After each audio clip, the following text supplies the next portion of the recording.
बिलासपुर में दलित स्वाभिमान सम्मेलन का आयोजन किया गया। इस मौके पर शिमला के कोटखाई में निर्मम हत्या का शिकार हुई गुड़िया की आत्मिक शांति के लिए 2 मिनट का मौन भी रखा गया। साथ ही सम्मेलन में दलित समाज से जुड़ी समस्याओं पर भी मंथन किया गया। इस मौके पर भाजपा के प्रदेश महामंत्री राम सिंह ने बतौर मुख्य अतिथि शिरकत की। आयोजक समिति के आह्वान पर सभा स्थल पर मुख्य अतिथि सहित सभी ने रेप व हत्या का शिकार हुई गुड़िया की आत्मिक शांति के लिए 2 मिनट का मौन रखा। इस सम्मेलन में दलित सम्मेलन समाज से जुड़ी समस्याओं पर भी मंथन किया गया। इसके अलावा आगामी विधानसभा चुनावों को मद्देनजर रखते हुए विजय हासिल करने के उद्देश्य से मौजूद कार्यकर्ताओं को चुनावी टिप्स भी दिए गए। इस मौके पर दलित समाज से जुड़े हुए करीब 20 लोगों ने भाजपा की सदस्यता ग्रहण की। अगर यही घटना हमारे किसी मुख्यमंत्री की बेटी के साथ घटी होती या किसी मंत्री या विधायक के बेटी के साथ घटी होती तो क्या वो भी छोटी सी घटना होती। तो भाइयों, हम उस आत्मा की शांति के लिए, उस बेटी गुड़िया की आत्मा की शांति के लिए 2 मिनट का मौन रखना चाहते हैं। भारतीय मजदूर संघ मंडी द्वारा जहां अपने 62वें स्थापना दिवस के मौके पर एक बैठक का आयोजन किया गया, वहीं मिठास की मिसाल देते हुए खीर भंडारे का आयोजन भी किया गया। इस मौके पर सभी मजदूरों के साथ साथ आम जनमानस को भी खीर का भंडारा खिलाया गया, जिसमें लोगों ने बढ़ चढ़कर हिस्सा लिया। भारतीय मजदूर संघ मंडी अध्यक्ष हेमराज ठाकुर ने बताया कि संघ मानव हित, राष्ट्र हित व श्रमिक हित के लिए कार्य कर रहा है।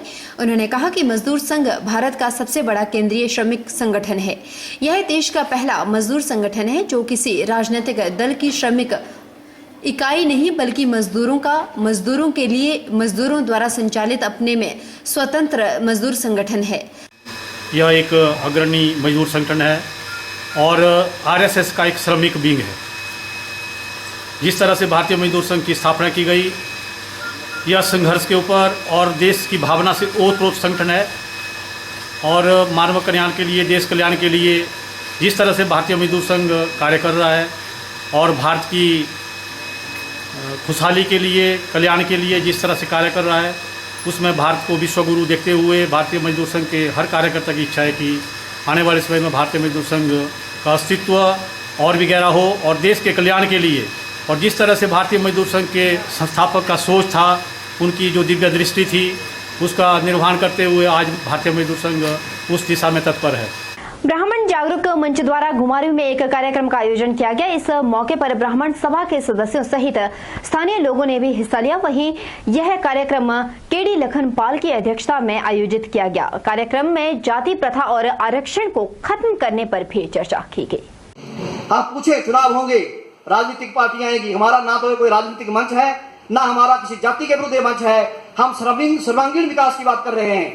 सबका विकास हो पर समयबद्ध हो। उस विकास को लेने के लिए अगर हमारी पीढ़ियां खत्म हो जाएं, ब्राह्मणों की पीढ़ियां खत्म हो जाए, हमारे बच्चों को अगर जो है उनका भविष्य खत्म हो जाए, तो उसके लिए हम और आप लोग जिम्मेदार हैं। ब्राह्मण जागरूक मंच के संयोजक डॉक्टर केडी लखनपाल ने कहा कि उनका उद्देश्य सब जातियों को साथ लेकर काम करना है और जाति प्रथा, आरक्षण बिल्कुल खत्म होना चाहिए। उन्होंने कहा कि जिस जरूरतमंद को आरक्षण मिलना चाहिए, वो आज भी इस सुविधा से वंचित है।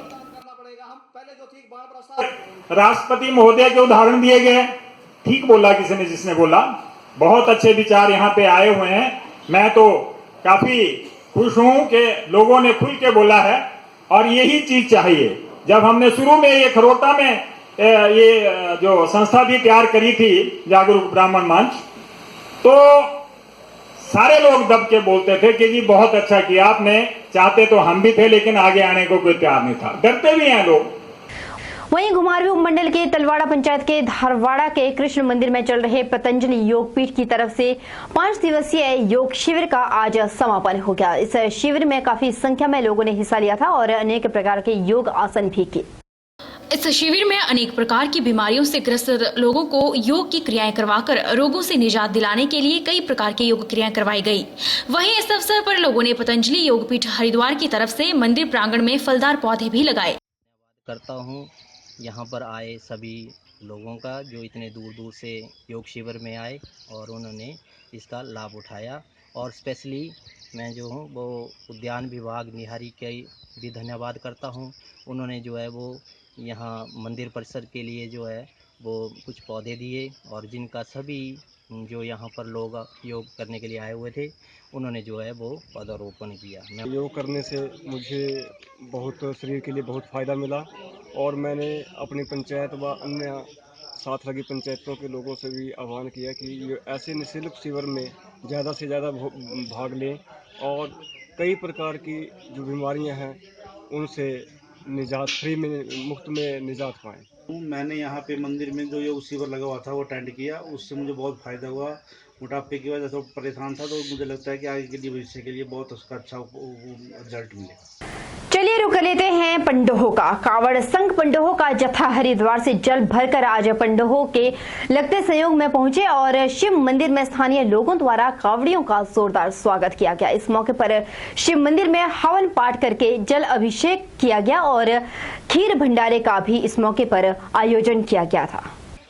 पंडोह कांवड़ अध्यक्ष हंसराज शर्मा ने कहा कि सावन मास के शिवरात्रि के उपलक्ष्य में हर साल की तरह इस साल भी हरिद्वार से लाए गए जल से पंडोह में शिव का जलाभिषेक किया गया। उन्होंने बताया कि वे 30 कांवड़ियों के साथ 9 जुलाई को हरिद्वार से पानी भर कर लाए थे। महाशिवरात्रि के उपलक्ष्य में ये हमारी 9वीं कांवड़ यात्रा है, जो 9 जुलाई से हर की पौड़ी से हमने जल भरा और आज रुद्राभिषेक किया। इसमें हम कुल 30 आदमी थे, जो जगह जगह से अपने अपने स्थान को जाते रहे। तो सुंदरनगर के थे, कोई कोटली के थे और कोई मुझाड़ के थे और पंडोह के हम 4-5 आदमी थे जो आज हमने यहाँ रुद्राभिषेक किया। आज हमने एक खीर का भंडारा किया जो हर साल हम करते हैं और इसमें सभी का योगदान के साथ हमने इस खीर के भंडारे का आयोजन किया और हवन यज्ञ इत्यादि जो है सब संपन्न किया। जी हाँ, आजकल श्रावण मास जारी है और श्रावण मास में कहा भी जाता है कि जो कोई भी खीर के भंडारे को ग्रहण भी करता है उसको भी पुण्य की प्राप्ति होती है। बहरहाल बुलेटिन में इतना ही। परी शर्मा को दीजिए इजाजत। आप बने हमारे साथ और देखते हैं HP 24/7।